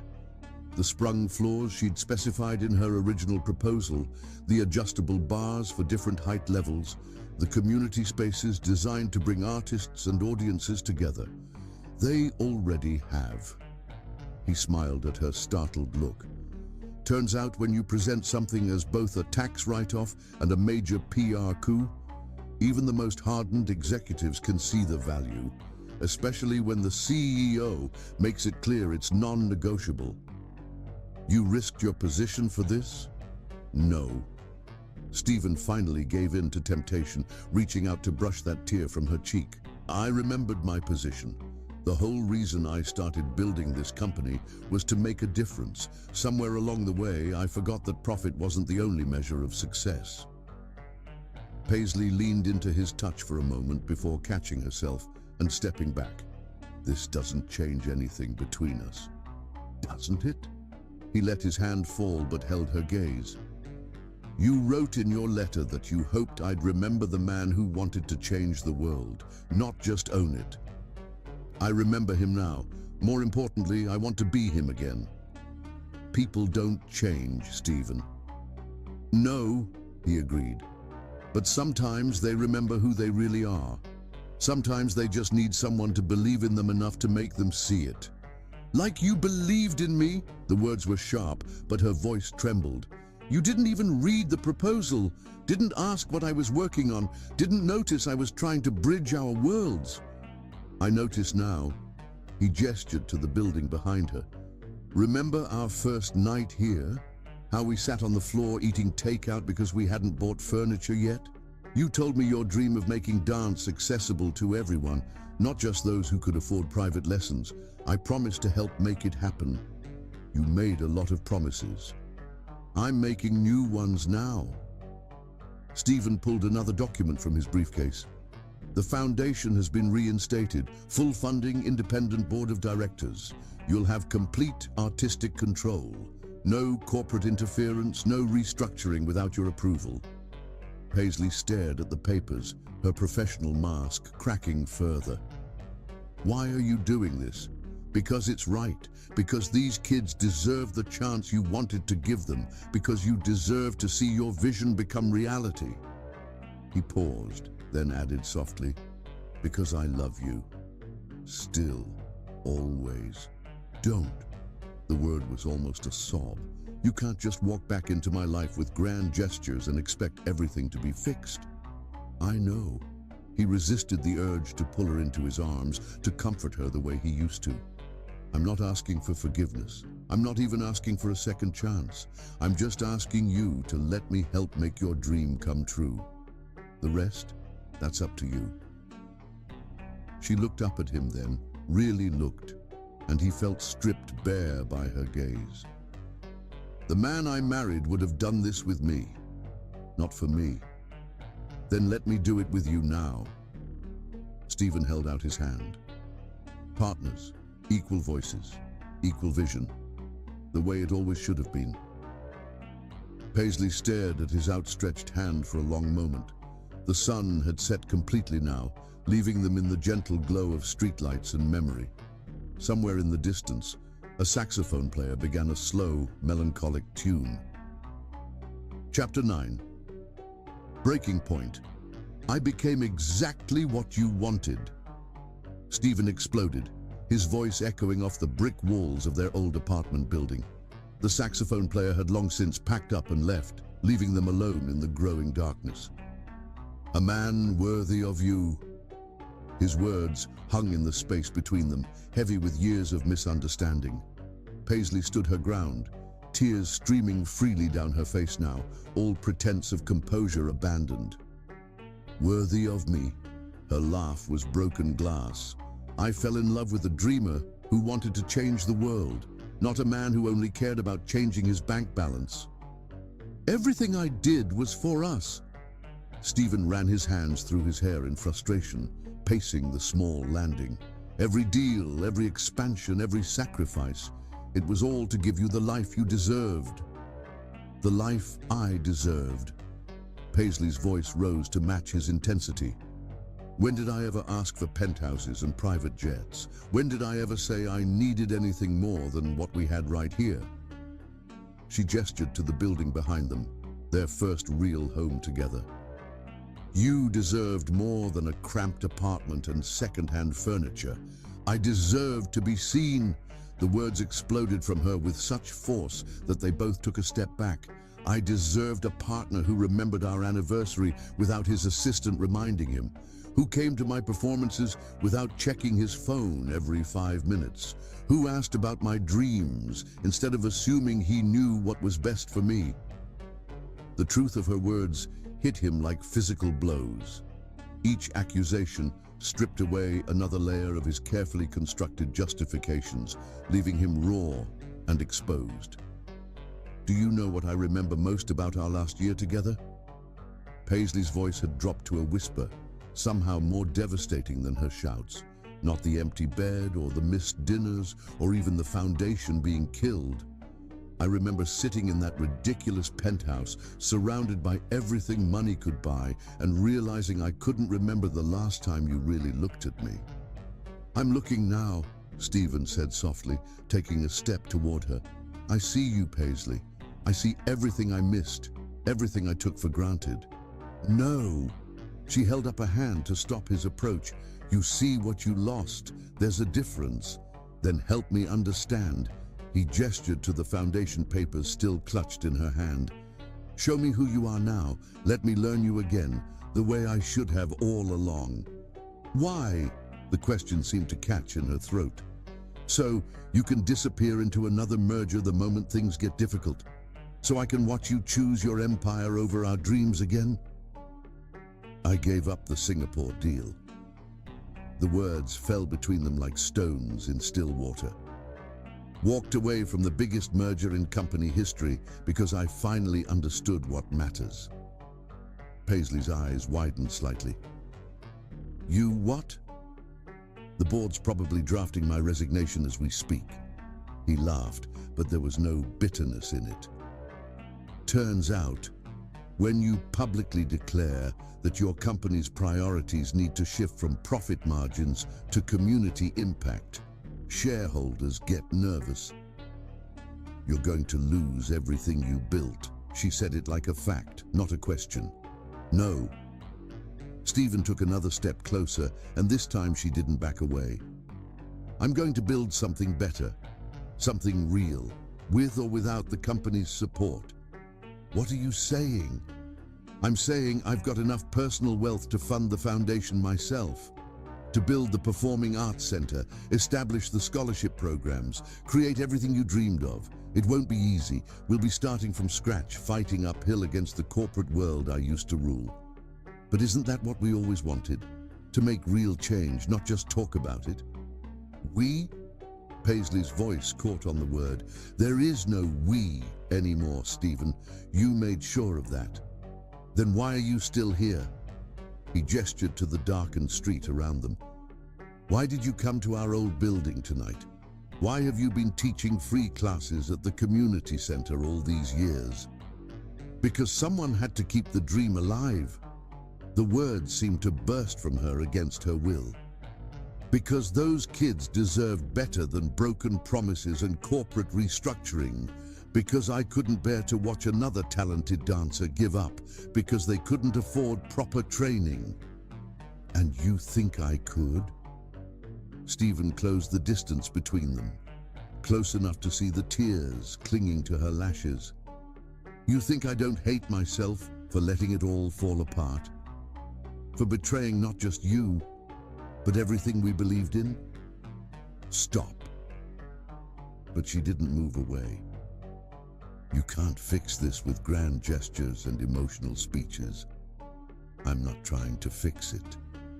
He reached out slowly, giving her time to pull away, and brushed a tear from her cheek. "I'm trying to start over. To be the partner you deserved the first time around. The man who saw you, really saw you, and wanted to change the world by your side.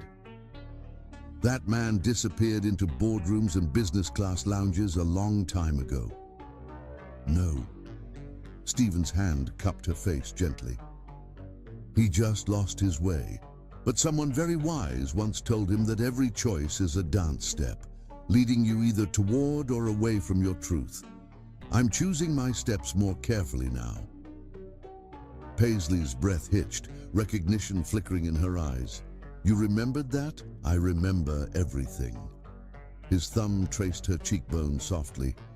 "Every lesson you tried to teach me, every dream you shared, every time you reached for my hand and found me holding a phone instead. I was so focused on becoming worthy of you that I forgot I already was. Back when we were young and broke and full of plans to change the world." "Stephen." His name was barely a whisper on her lips. "I know I don't deserve another chance." His voice was rough with emotion. "I know I broke your trust and shattered our dreams and left you to fight alone for everything we believed in. But I'm here now, really here, asking you to teach me how to dance again, to show me the steps I forgot, to help me remember the rhythm of us. Paisley closed her eyes, a tear escaping down her cheek. I can't go through it again. I can't watch you disappear into that world again. It nearly broke me the first time. Then break me first, the words surprised them both. Strip away every pretense, every corporate mask, every wall I built. Tear it all down until there's nothing left but truth, because I'd rather be broken with you than successful without you. Her eyes flew open, searching his face for any sign of insincerity. What she saw there made her breath catch. You really mean that? With everything I am. Stephen let his hand fall from her face, taking a step back to give her space. I'm not asking you to trust me yet. I'm not even asking you to forgive me. I'm just asking for the chance to prove that I remember how to dance, that I remember what matters. Chapter 10. Redemption. Stephen spent the next month transforming his company's charitable foundation, not just reinstating Paisley's project, but expanding it beyond anything they'd originally imagined. The work consumed him completely, but for the first time in years, he felt truly alive. Each morning began at the community center, working alongside Miss Eleanor to identify immediate needs and long-term goals. He learned every student's name, just as Paisley used to do, and watched them dance with the same raw talent she'd always seen in them. You're different, Miss Eleanor observed one morning, finding him helping to repair the ancient sound system. His Italian suit was gathering dust, but he didn't seem to notice.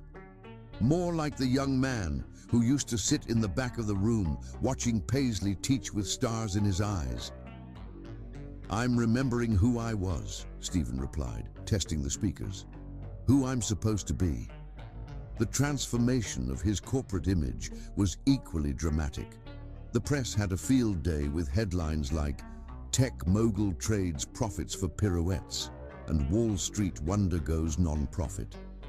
His board of directors was in constant crisis mode, watching their stock price fluctuate with each new announcement. But Stephen remained steadfast.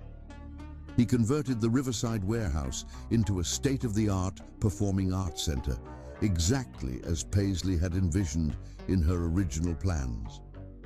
The construction crews worked around the clock, transforming the industrial space into something magical. The sprung floors need to be perfect, he insisted during one site visit, remembering how Paisley used to complain about cheap dance surfaces causing injuries. And the mirrors. They need to be full length, with proper spacing for bars. His attention to detail surprised the contractors, who weren't used to CEOs who understood the technical requirements of dance studios. But Stephen had absorbed every word of Paisley's proposals, every specification she'd carefully researched. The foundation's board of directors was carefully selected, not from the corporate world, but from the arts community. Former dancers, teachers, community activists, people who understood the mission beyond its tax implications. Stephen took a seat not as chairman, but as a regular member, determined to prove he could be part of something without trying to control it. Maria joined as the foundation's first program director, bringing years of experience and a deep understanding of the community's needs. You know she's watching all of this, she told Stephen one day as they reviewed scholarship applications. Word travels fast in the dance world. I'm not doing it for show, he replied, studying a particularly moving essay from a young dancer. I'm doing it because it's right, because these kids deserve the chance she always wanted to give them. The foundation's first major initiative was a citywide talent search, offering full scholarships to promising dancers from underprivileged backgrounds. The response was overwhelming. Hundreds of applications poured in, each one telling a story of passion and potential, limited only by financial constraints. Stephen read every application personally, often staying late into the night at the community center. Sometimes in the quiet hours, he'd watch old videos of Paisley teaching, studying how she interacted with students, how she built their confidence along with their technique. "You really loved her, didn't you?" Miss Eleanor asked, finding him one evening surrounded by application files and dance videos. "Love," Stephen corrected quietly. "Present tense. I never stopped. I just forgot how to show it properly." The Foundation's launch gala was planned for exactly 1 month after his confrontation with Paisley on their old building steps. The venue was the newly renovated Riverside Arts Center, a transformation that had seemed impossible just weeks ago. The space was stunning. The industrial bones of the warehouse had been preserved but softened, creating a perfect blend of raw energy and elegant functionality. The main performance hall could rival any in the city, while the practice studios upstairs were everything Paisley had specified in her original plans, and more. Stephen stood in the empty building the morning of the gala, watching sunrise pour through the massive windows. The space seemed to hum with possibility, with the energy of dreams about to be realized. His phone buzzed. Another message from Marcus about the company's tanking stock price, about shareholders demanding his resignation. Stephen deleted it without reading. Some prices were worth paying. The day passed in a blur of final preparations. The catering staff arrived, setting up elegant stations that would serve food from local restaurants rather than the usual high-end caterers. Local artists installed their work in the gallery spaces, creating an atmosphere that celebrated community as much as achievement. As evening approached, Stephen retreated to his office, not the corporate penthouse downtown, but a modest space in the Arts Center. He'd moved his operation here permanently, wanting to be close to the work that mattered. On his desk sat a framed copy of Paisley's original foundation proposal. He'd had it professionally preserved, a reminder of both his greatest failure and his path to redemption. Next to it was the letter she'd left in the storage room, its words now memorized from countless readings. A knock at his door startled him from his contemplation. Maria stood there, looking elegant in a simple black dress. "It's time," she said softly. "The guests are arriving." Stephen straightened his tie, not an Italian silk one, but a simple blue one that Paisley had given him years ago. "Is she coming?" "I don't know." Maria's expression was sympathetic. "But she knows about tonight, about everything you've done this past month." The gala space was filling up as Stephen made his way downstairs. But these weren't his usual crowd of corporate executives and society figures. Instead, he saw dance teachers from across the city, community leaders, parents of scholarship recipients, artists and dreamers and believers. "Mr. Smith?" A young girl approached him shyly, wearing a dress that had clearly been carefully preserved for special occasions. I got one of the scholarships. I just wanted to say thank you." Stephen knelt down to her level, the way he'd seen Paisley do countless times. "What's your name?" "Sophia." She straightened her spine, dancer's posture already evident. "Miss Paisley was my first teacher at the community center. She told me never to give up, even when things seemed impossible." "That sounds like her." Stephen's voice was rough with emotion. "She's very wise, your Miss Paisley." "She said you used to be wise too." Sophia's innocence made the words even more powerful. "Before you forgot how to dream." Before Stephen could respond, the lights dimmed slightly, a signal that the formal program was about to begin. He made his way to the stage, heart pounding with more nervousness than he'd ever felt before any corporate presentation. The spotlight found him as he reached the microphone, but he barely noticed. His eyes were scanning the crowd, looking for one face in particular. Chapter 11. Full Circle. They met again at the gala, this time for the Foundation's launch. Paisley watched him speak about arts education with the passion she'd once known, standing in the back of the crowded performance hall. The space was everything she'd dreamed of and more, a perfect blend of functionality and beauty, just as she detailed in her proposal 3 years ago. Stephen stood at the podium, but he wasn't delivering his usual polished corporate presentation. Instead, he spoke from the heart, his voice carrying raw emotion that made her breath catch. 3 years ago, I made the biggest mistake of my life, he began, his eyes scanning the crowd. I had everything: success, wealth, and most importantly, a partner who believed in making the world better through art. But I lost sight of what mattered.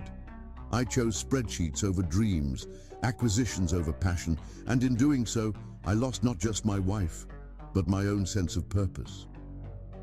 The audience was silent, captivated. Paisley pressed deeper into the shadows, but she couldn't look away from him. He looked different, more like the man she'd fallen in love with than the corporate titan he'd become. This foundation isn't about redemption, Stephen continued. It's about recognition. Recognition that success means nothing if it doesn't create positive change. Recognition that true wealth isn't measured in stock prices, but in the number of lives you touch. Most importantly, recognition that sometimes the wisest person in the room is the one teaching children to dance.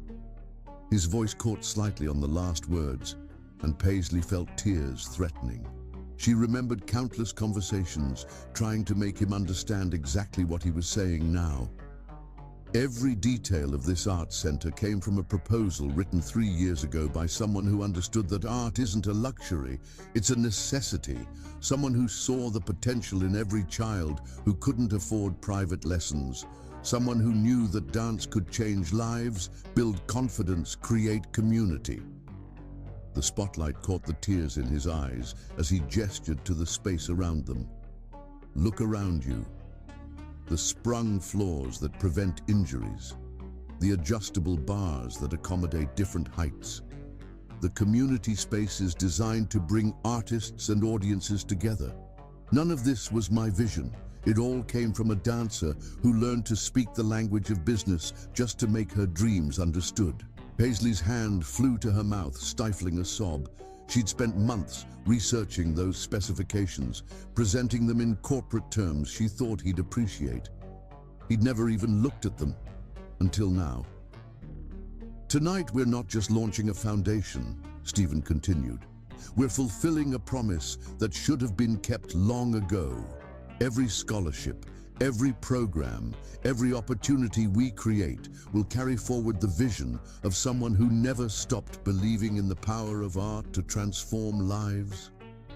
He paused, and his next words were softer, more personal.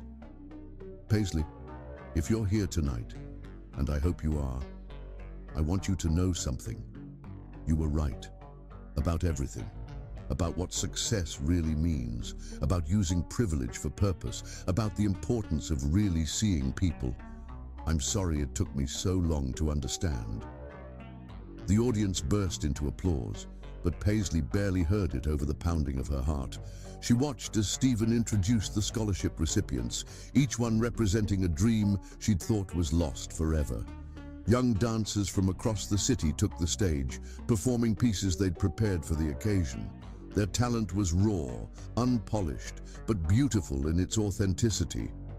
These were exactly the kind of students she'd wanted to reach, kids with passion and potential who just needed a chance. After the performances, as the crowd mingled and explored the new facility, Paisley found herself drawn to the practice studios upstairs. The space was eerily familiar, an exact realization of the sketches she'd included in her proposal. "You did all this?" she asked softly, knowing without turning that Stephen had followed her. "No," he replied, his voice equally quiet. "You did. I just finally listened." She turned to face him then, really looking at him for the first time that evening.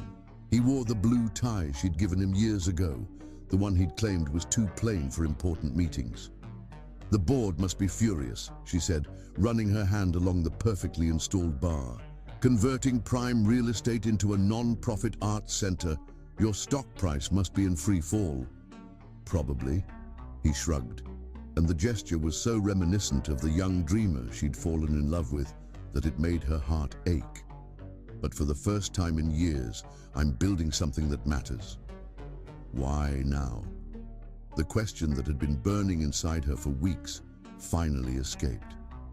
Why did it take 3 years for you to read that proposal? Because I was a fool. Stephen stepped closer, close enough that she could see the sincerity in his eyes. Because I was so focused on becoming successful that I forgot what we wanted that success for. Because I thought I could make you happy with penthouses and private jets when all you wanted was for me to believe in your dreams the way you believed in mine. Paisley felt tears threatening again. I never needed the penthouse. I know that now. His hand reached for hers, hesitant, giving her time to pull away. She didn't. You needed a partner, someone who would fight beside you, not try to buy your dreams for you. Their fingers intertwined automatically, muscle memory taking over. Through the windows, the city lights sparkled like stars, reminding Paisley of nights spent planning their future on their old apartment's fire escape. The scholarship program, she said softly. It's exactly what we talked about back then. Even the selection criteria are the ones you outlined in your proposal. Stephen's thumb traced patterns on her palm, sending shivers up her arm. Every detail, every specification, every dream, it's all yours, Paisley. I just provided the resources you should have had all along. And the foundation board? Independent, majority artists and educators. I'm just a regular member. No special voting rights, no corporate control. He smiled slightly. I'm learning to be part of something without trying to run it. That must be killing you, she teased, surprising herself with the lightness in her tone. Actually, it's liberating. His free hand came up to cup her cheek, and she found herself leaning into the touch. Turns out, there's freedom in letting go of control, in trusting other people's vision. In dancing instead of leading, she used their old metaphor deliberately, watching understanding flash in his eyes. Exactly. His thumb brushed away a tear she hadn't realized had fallen. I'm not asking you to trust me again, Paisley. I haven't earned that yet. I'm just asking you to watch me dance, to see that I remember the steps you tried to teach me all those years ago. Music drifted up from the gala below. Not classical ballet or contemporary pieces, but the soft jazz they used to dance to in their Brooklyn apartment. Paisley felt her body sway slightly, instinctively moving toward him. Dance with me? Stephen whispered, echoing words from their past. Not as CEO and artist, not as husband and wife, just as two people who never forgot how to move together. Chapter 12. New Beginnings. The wedding was small this time, held in the community center's newly renovated theater. Paisley wore yellow roses, like at their first wedding, but everything else was different. They were different, stronger, wiser. The morning light filtered through the stained glass windows they'd commissioned from local artists, casting rainbow patterns across the wooden dance floor where their story had begun. Miss Eleanor had insisted on hosting the ceremony in the same studio where they'd first met, now transformed into an intimate space filled with soft lighting and memories.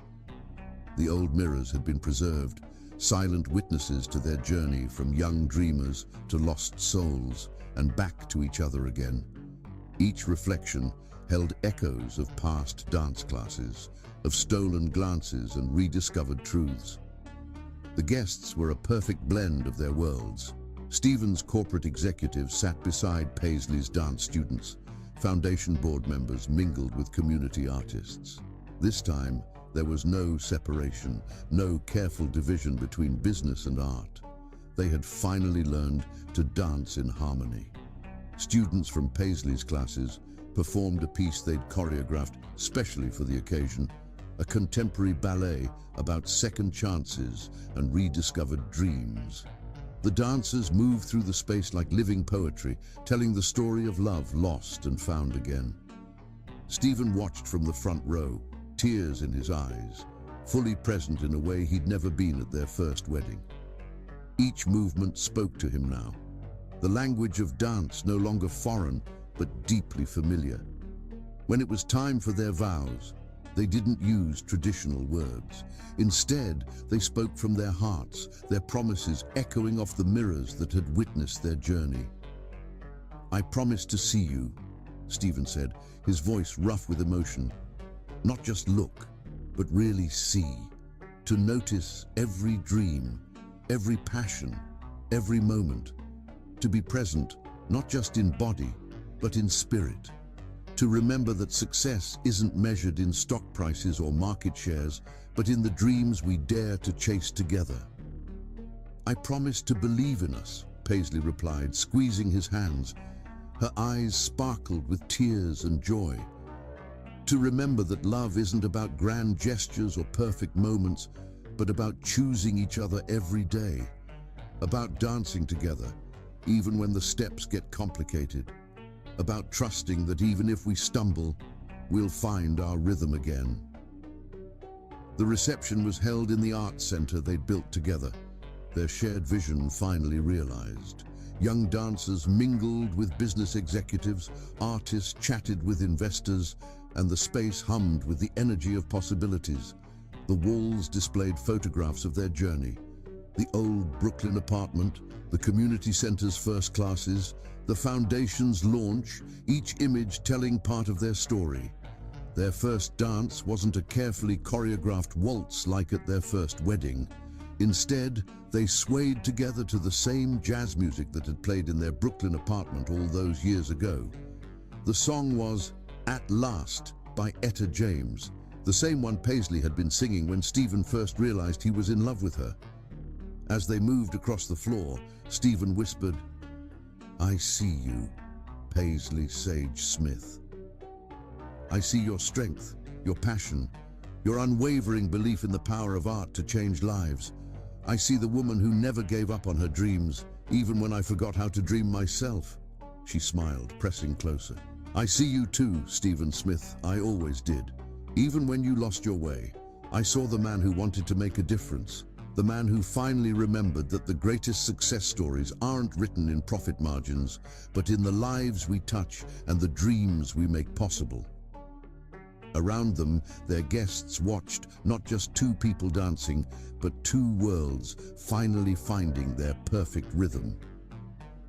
The Foundation's first class of scholarship students performed throughout the evening, each dance a testament to the power of believing in possibilities.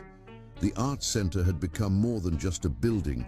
It was a symbol of their renewed commitment to each other and to their shared vision. Every studio, every classroom, every performance space had been designed with both their perspectives in mind. Business acumen married to artistic vision, pragmatism dancing with passion. As the evening drew to a close, they stood on the Arts Center's rooftop terrace, looking out over the city they'd both loved and lost and found again. The future stretched before them, not as a carefully plotted business plan, but as an open dance floor, ready for whatever steps they would create together. "Ready for our next adventure?" Stephen asked, wrapping his arms around her from behind. The city lights sparkled like stars, and in the distance, they could hear music drifting up from the streets. Paisley leaned back against him, feeling the steady beat of his heart. "As long as we're dancing together," she replied, "I'm ready for anything. Just promise me one thing." "Anything.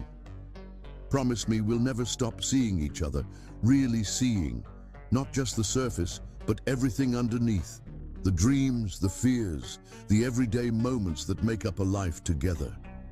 Stephen turned her in his arms, looking into the eyes that had captured his heart twice now. "I promise, every day, every moment, every step of the dance." And in that moment, under a sky full of stars and possibilities, they began their new beginning. Not perfect, not guaranteed, but real and raw and wonderfully their own. Because sometimes love isn't about getting it right the first time, but about having the courage to try again, to learn new steps, to find your way back to the dance that was always meant to be yours. The greatest lessons in life often come from our deepest wounds. True love isn't about perfect harmony, but about choosing to dance together through every storm. Real success isn't measured in wealth or power, but in the lives we touch and the dreams we nurture. Sometimes we must lose our way completely to find our truest path. And in the end, it's not about how many times we fall, but how many times we rise to dance again. The end, stop. Before you go any further, how will you find me in this huge world of fake channels? You might think they are Mr. Peter, but they are just using Al to clone my voice. Don't be fooled. Subscribe to my official channel and become part of this beautiful family. Let's stay together and keep the real stories alive.